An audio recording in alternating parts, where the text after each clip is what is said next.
Hey, Taylor Rapp here from the LA Rams. Shout out to Steve Taylor, the real sports guy, and the honorary Ram. When Steve's talk sports, you better listen. Thanks, Steve from the Rams, for your continued support and love. Thanks for watching Keeping It Real Sports. Yes, sir. Rocky Yassin, Keeping It Real Sports. Appreciate you, brother. All right, man. With Prince Bell, we rocking with Keeping It Real Sports, and we gonna be on this. We gonna be on a lot of times. I love the platform. Check in. It's the new wave. Like, follow, subscribe, and do all that good stuff.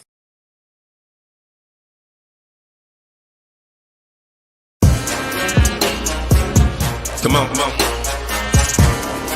I told you I got you. Wanna talk about the game, he can talk about it. Tennis, match, golf, he can talk about it. Don't matter what it is, he can talk about it. Any sport dude, he know about it. Say your boy bum, don't doubt it. If he tell you that it is what it is, the real sports guy in the sand. Talk show game in the bag, man. Rep, gon' have to throw the flag, man. Steve Taylor, and it's over. OVA, game over, they don't play. From the fourth quarter to the ninth inning, NASCAR wheels keep spinning. To the 18th hole, he's still in control. Eye on the goal. Coach never missing the play, cause he know the deal. This keeping it real. Sports. Come on. Keeping it real. Yeah. Let's go.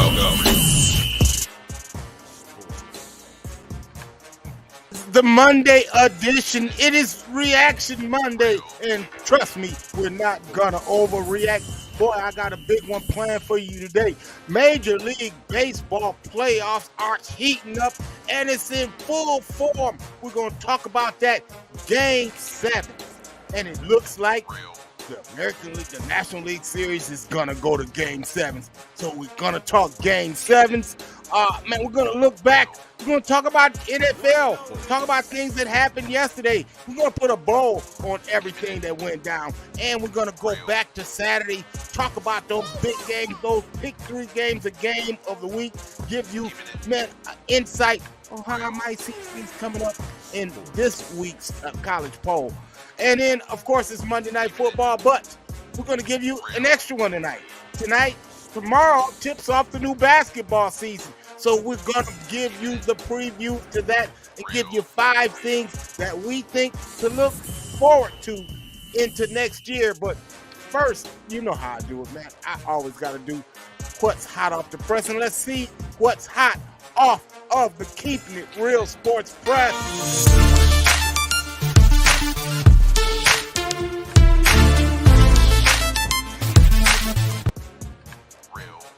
Start talking about last week. I was talking about big brands, and I was talking about why Micah Parsons would go on to say, why are the Cowboys judged on a different platform, on a different level, so to speak?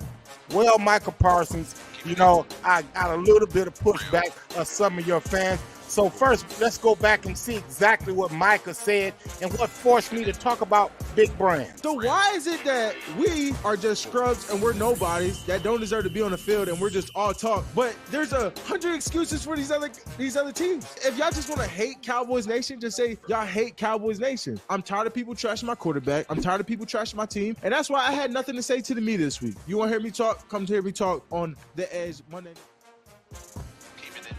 We hear you, Micah, but see, the reason that you're judged on a different level is because of big brands, because big brands matter, Micah. Let's look at NFL big brands. What's the biggest brand, Micah Parsons? That would be your Dallas Cowboys.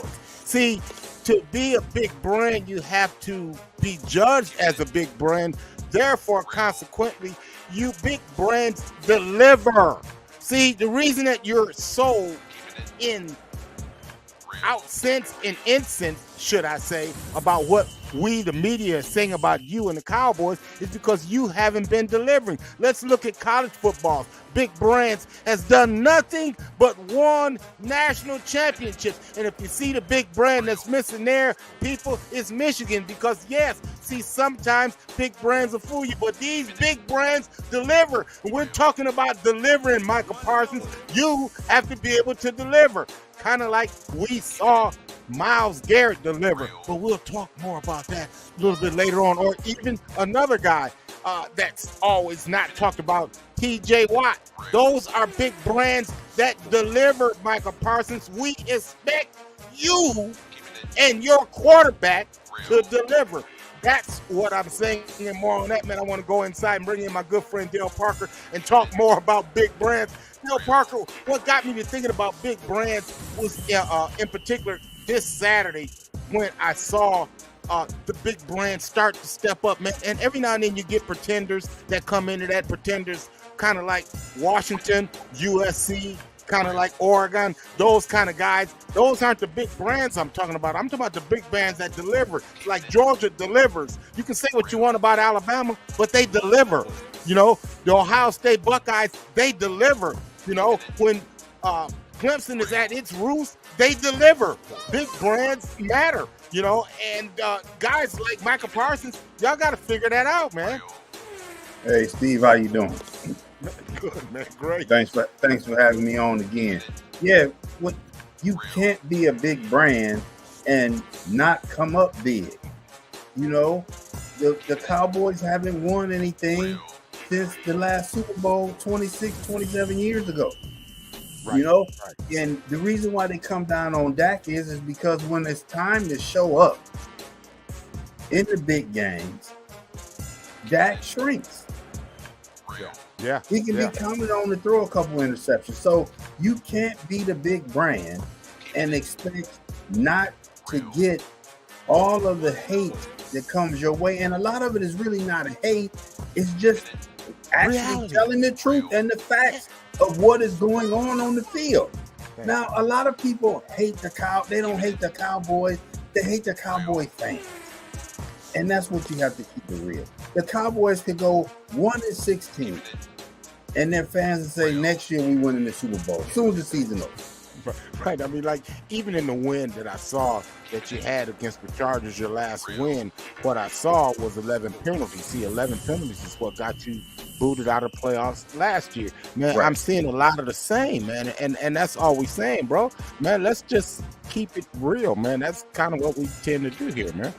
Very undisciplined. Very much so, man. So there you go, man. That's my big brands, man. I tell you what else is big, Dale Parker. Right now, Game 7. Let's talk about.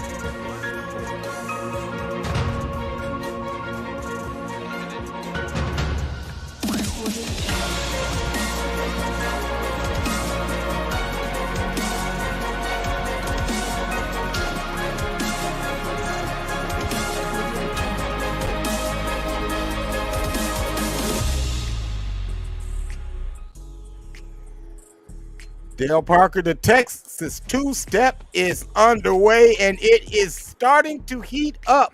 As we talked about, man, how the road teams have been dominant in this whole series, man. We've seen the road teams continue to be dominant. We've seen dust-ups.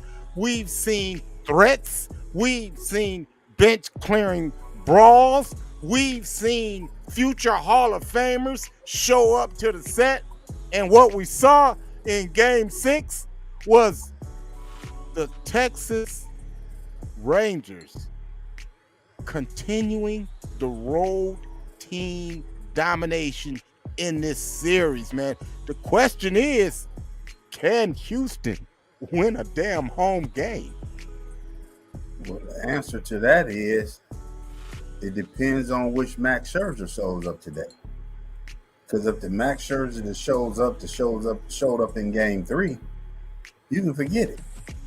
Yeah. You know, he has to be the bulldog that he claims that he is. You know, I know he's coming off injury. Maybe he was a little rusty that first game. Couldn't get his breaking ball to work. But he's going to have to bring it now. But here's my first question I want to ask you. You think they're going to hit Garcia with the first pitch? Yeah, because he was the man. He was the man in the last one. Well, With the grand slam. hey, look, and for the record, Dusty, y'all meant to hit him. I'm sorry. Oh, You know, man, no doubt. you don't walk off like he walked off and not get hit the next pitch. Like that's Right. what happened. So, okay, so let's clear that up. But I tell you what, he was the big guy, man, in the last one, man. The thing that Houston has going for them, man, is that, even though they haven't played well at home, when they've had to, they've clinched this thing out, man. Man, and man, I expect them to do it, man. I think Houston will win it. Yeah, I got Houston winning it too. Altuve is gonna show up again, and so will Alvarez. So they'll show up big, and I'm hoping for that Scherzer can surprise me and shut them down. But Right. Texas will have to, in order for Texas to win this game, they're going to have to score at least 6 runs. Yeah, they're going to have to put up some. They're going to have to put some up.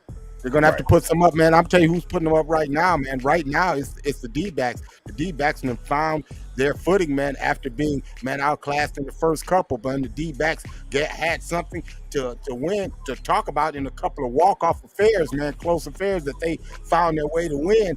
But Game 5, man, we saw the Phillies power past the D-backs, man. Look, we're getting more of the same in game that we got in Game 3. Looks like we're gonna get a Game 7 in this one, man. They got to Nola early, and I didn't see that one coming. I didn't either. The way he's been pitching, over the last month or so, and especially since the playoffs started, he's been on top of his game. But hey, picked a bad time to have an off game. I know it wasn't what he wanted. A bad inning. It was a bad inning. It was a 3-run second inning, man. They got to him. They've added one on since. It's 4-1 as we speak right now. But man, he has been their catalyst thus far, man. And it's gonna be interesting to see about this one, because the D-backs have shown us that they ain't scared at all, man. Not at all.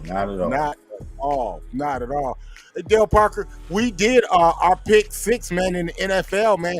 Hey, man, NFL storylines are up. Hey, Adam, let's talk about them.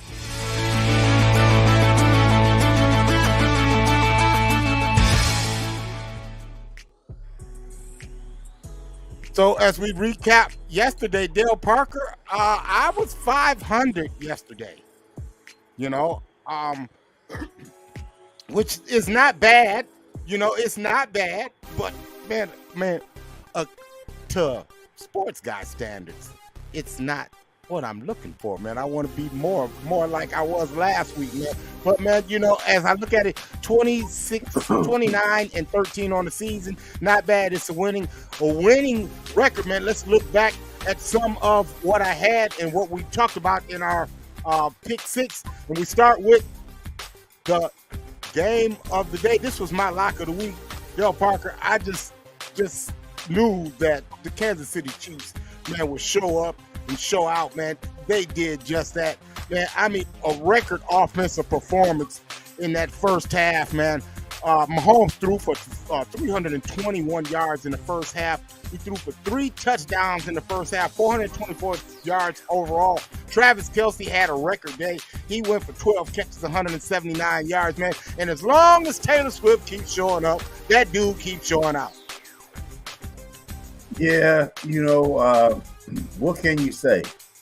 It's the Kansas City Chiefs and what they've done since Patrick Mahomes have been there.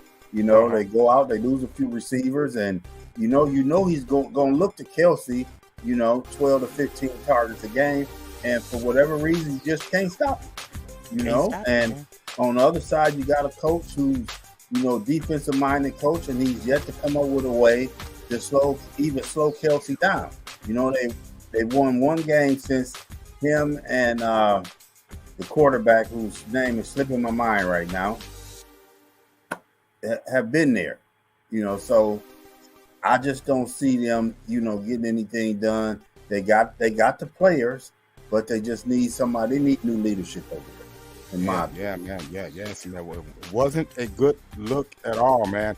And let me tell you, speaking of not good looks, man, was the officiating in yesterday's football games, and I'm gonna start with this one, man. Even though Myles Garrett dominated in the Browns, man, Kareem Hunt, Myles Garrett in particular, flexed their muscles. P.J. Walker, man, he relied on true grit to come in place of Deshaun Watson. We'll talk about him in a second, man. And then the strong leg of Dustin Hopkins, man. Man, Cleveland did everything they could do to Cleveland that game away, man. And them guys just wasn't gonna have it at all, man. They showed up and they showed out. That defense, man, was remarkable. Man, Myles Garrett did stuff that I've never seen a man do playing football, man. This man is remarkable, man.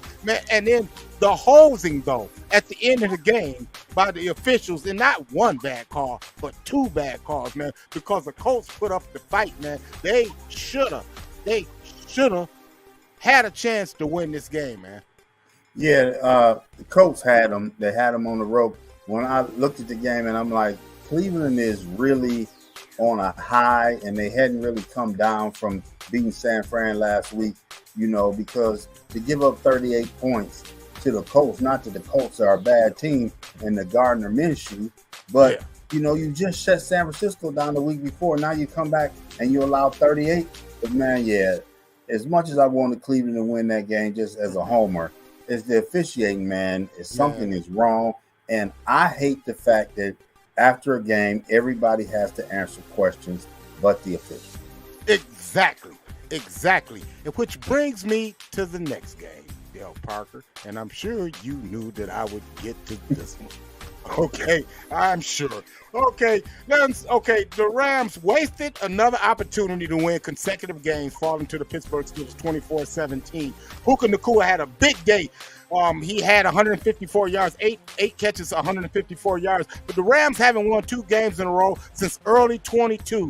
Hey, man, and it's just hard to believe that they haven't won 2 in a row. But Dale Parker, it's hard to win when you are that far from a damn first down and they give you the first down. Man, that was a fourth. That was giving the ball back to the Rams with 2 minutes to go in the game. At least give them a chance to win it. If they don't win it, oh, well, we got something else to talk about, man. But damn, that is horrible. Absolutely unexcusable. Ray Charles could see that man wasn't anywhere close to the first down. And they came up and way they spotted that ball and stretched those chains out. I'm like, oh, it makes you wonder. I've always wondered, Steve, how can everybody in the world be objective and not have a favorite team besides a referee? Yeah. Great point. And now I understand they don't bet on the game, so it's not about money being, but you can't tell me you don't have favorites and teams that you don't like. If I was a referee, there would be some calls, there would be some questionable calls that I probably would make against teams that I didn't like. But you gotta, like I said a minute ago, you gotta get them in front of a microphone at the end of the game and make them accountable. Make them accountable. Make them answer the same questions that the coach gotta answer. Right. And all the players. Yeah, that's real talk, man. That is real talk. But man, another game, man, that we got right, Dale Parker, man, the Ravens, and oh boy, did you see that coming? I mean, my goodness, the Lions were they were completely anemic on offense, on defense as well, man. The defense allowed touchdowns on the Ravens' first 4 drives. The offense failed to earn a first down until it was already 28-0. It was a stark departure from the previous performances that we've become accustomed to from the Detroit Lions, who ended the game with a top 10 offense and a top 10 defense, man. Lamar Jackson was Lamar Velas, man. He had 357 yards, a 4-touchdown performance against the Lions, man. And Dan Campbell says, man, we kind of made it easy for Lamar. Really, Dan? Really?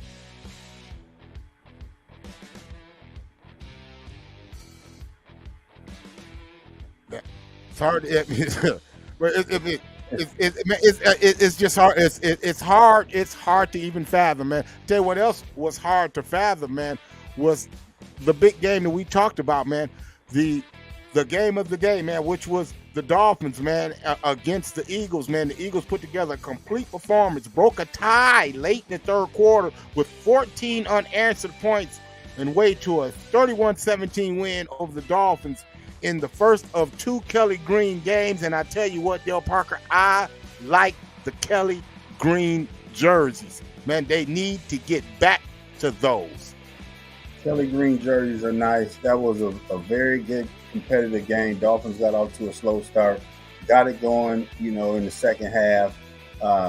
Couple questionable calls that weren't made in that game.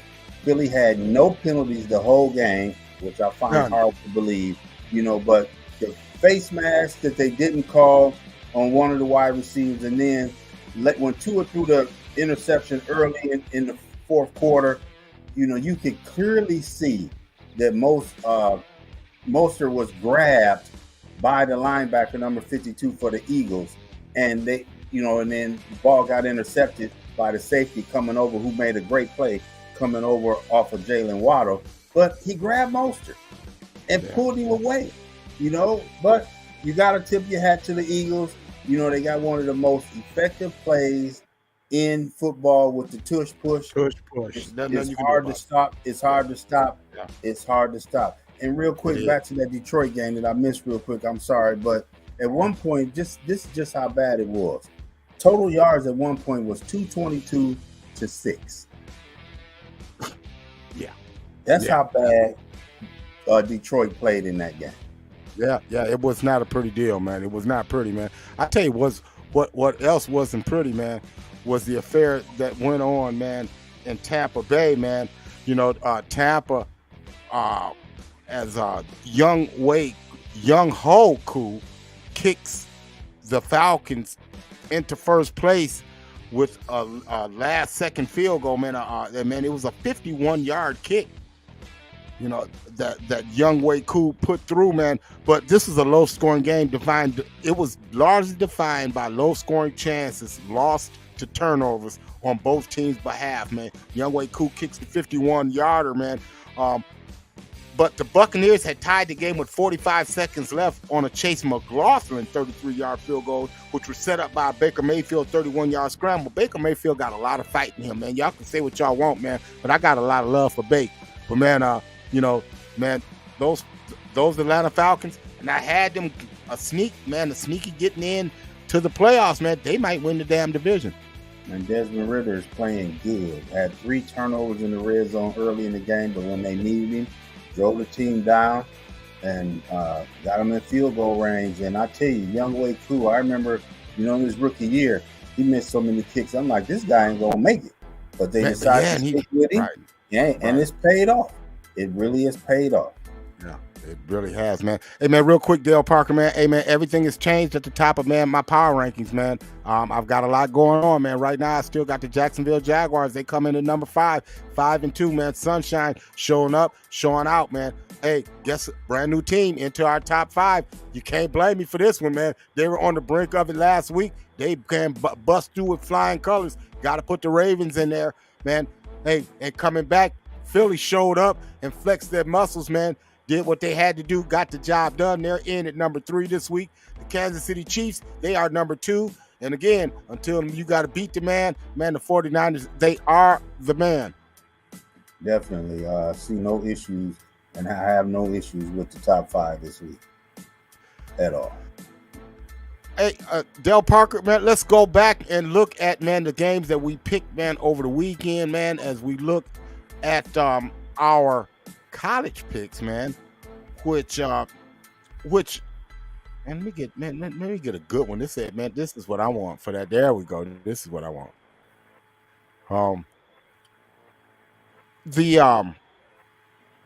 This one here, man, was hard for me to take, man, because if Riley Leonard doesn't lead this game, man, I think Duke wins this thing, man. And not just cover. I think they freaking win the game, man. This was one that you got right. I got that one wrong, man. I took the 14 points, man. They covered that thing, man, 38-20. But, man, I still see a lot of leaks in that armor, man. And then, which gets me to leaks in the armor, USC and Utah, man. we both hit on this one, boy. Man, you had a good week this week, Dale Parker. You had a damn good week.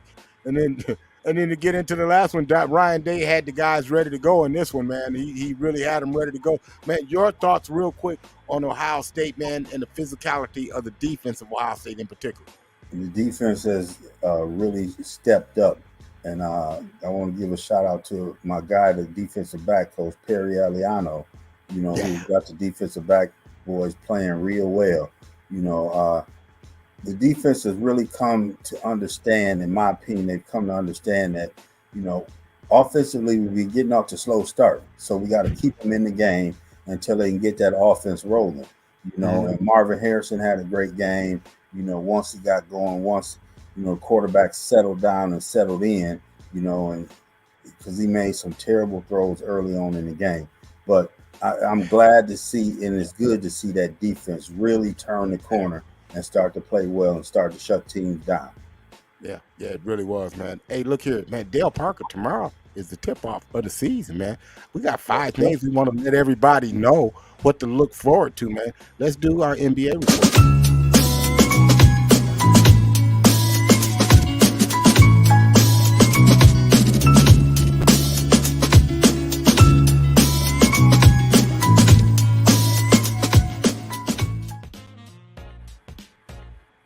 All right, Dale Parker, we're going to give the people 5 things that they might want to look for in this upcoming season, man. And, man, I guess we're going to start, man, with the Boston Celtics, man. They add Porzingis, they add Holiday, and the one thing that no one's talking about is Sam Cassell as the top bench assistant coach. I think that is monumental in what the Celtics are trying to get done. Give me your thoughts.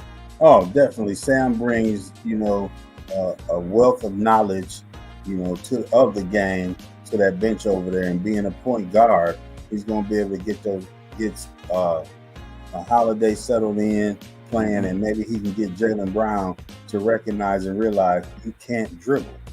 And stop trying to dribble between 2 and 3 people. Play your game. Let somebody else dribble. You shoot, you rebound, you attack the rim, but stop trying to dribble between 3 and 4 people. The only thing I'm concerned with is they got to make Porzingis a down low player. And he's never wanted to play down low. He wants to stay on the perimeter. Not necessarily. I see a lineup with Horford and let him play down there and put him on the wing.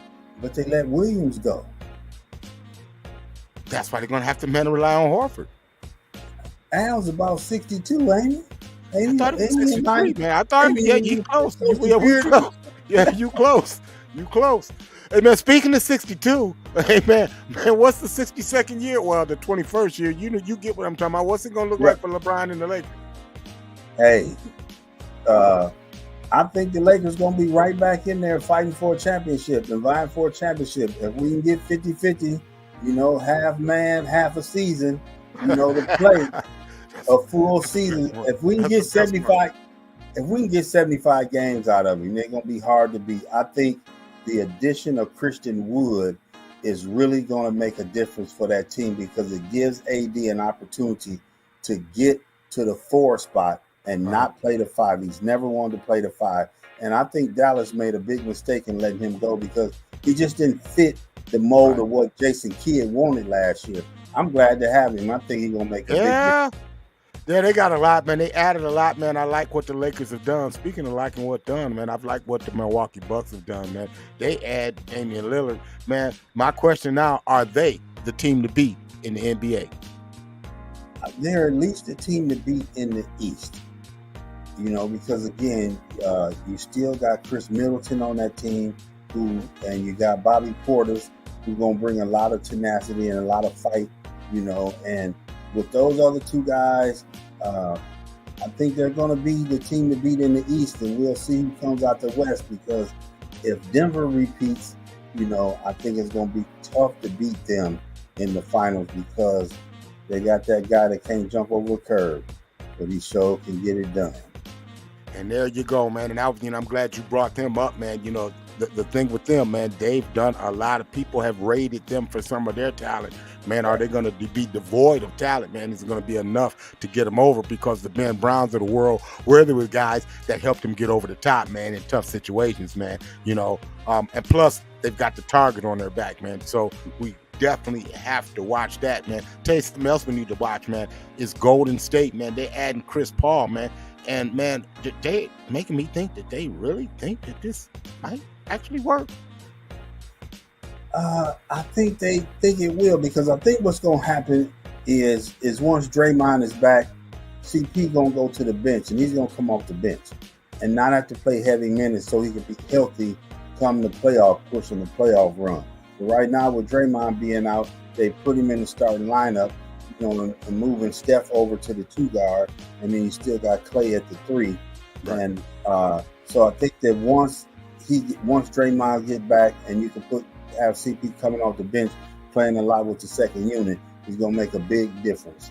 Right. Well, the thing is, for them, it's cutting down turnovers, man. They had a lot of turnovers last year. A lot of the younger players turned it over in tough situations. That was a lot the reasoning for bringing them in. When you scratch your head at it first and you think about it, like, James Harden. What the hell is up with James Harden? What Philly gonna do? They can't keep him. They can't keep him. But the hard thing is that nobody wants him because he's putting himself by continuing to do. He has the same MO everywhere he goes. Yeah. And now people are wondering, as a GM, I would wonder, well, James, you going to come over here, and then once you get unhappy, you're going to do the same thing with me? Right, you're going to do the same thing to me, rather? As you've done it throughout your career. Hey, suck it up. You're on a 1-year deal. Play your 1 year out.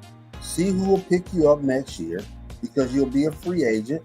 And going about your business, but you can't. You had already had goodwill built up, man, by the way that you played throughout the playoffs, even though you didn't have a good. If you just would have just shut the hell up, man, you really would have been. People would have been looking down at you, man.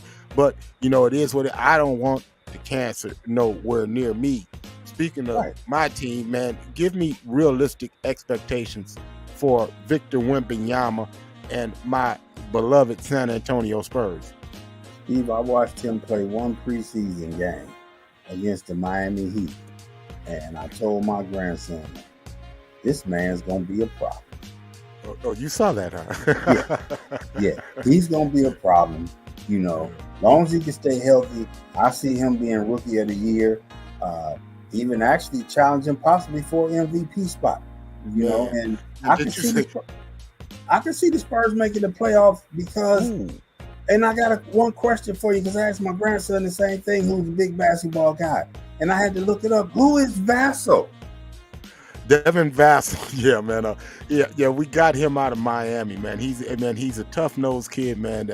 We've got really the salary cap is set up well for us to really go out and add a guy if we want to, That guy can ball. Yeah, ball. Man, that he was the reason that made guys like Dejounte Murray expendable. That's why, man, they traded him and got a boatload of draft picks, man. A lot of draft capital, man. I love what the Spurs are doing, man. We just have to learn how to win, man. We were close last year. Now we've got to learn how to win. I expect we'll probably lose a lot of games that we probably should win. But, man, we're going to win a lot of games that you think we're going to lose. I promise you that, man. Hey, man. For a playoff spot. All right. Well, hey, man, the team that we're going to have to climb over, and I think last year I had the Sacramento Kings as my surprise team. This year, it is the Oklahoma City Thunder, man, that I have as my surprise team, man. Man, they're young additions, and that dude right there in your picture, Shai Gilgeous-Alexander, along with Josh Giddey, who I don't think gets enough, man, pub. Man, Josh Giddey is a flat-out baller, man. This team, man, oh, my goodness, man. Again, the thing that's going to keep them is their youth. But, man, my gosh, I love, man, the Oklahoma City Thunder.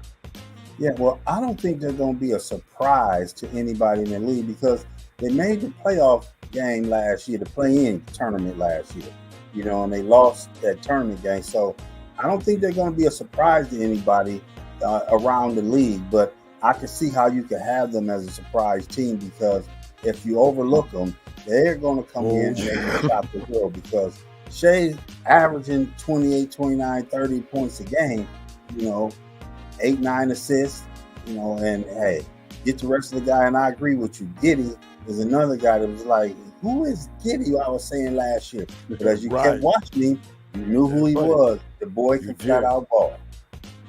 So, man, hey, man, look here, man. Before I get up out of here, man, I want to remind you guys, man, Keeping It Real Sports now on 3 days a week. Monday, 7 o'clock. Thursday, 7 o'clock. Saturdays, every Saturday morning, 10 o'clock, man. Man, you can, man, tweet the show, man. You can, man, hit us up, man. And I'm give you the number of the Keeping It Real Sports line to where you'll be able to call the show and even text the show. Keeping It Real Sports, man, now on YouTube, man. The Keeping It Real Sports Network. You have to tune into that. Keeping It Real Sports Network. A lot of good things going on there. And if you want to keep up on what's happening with sports and how, man, our polls and things like that, we keep all of that on our Keeping It Real Sports channel on Facebook. So, man, it's a lot of ways, man, you can plug in and catch up with us, man.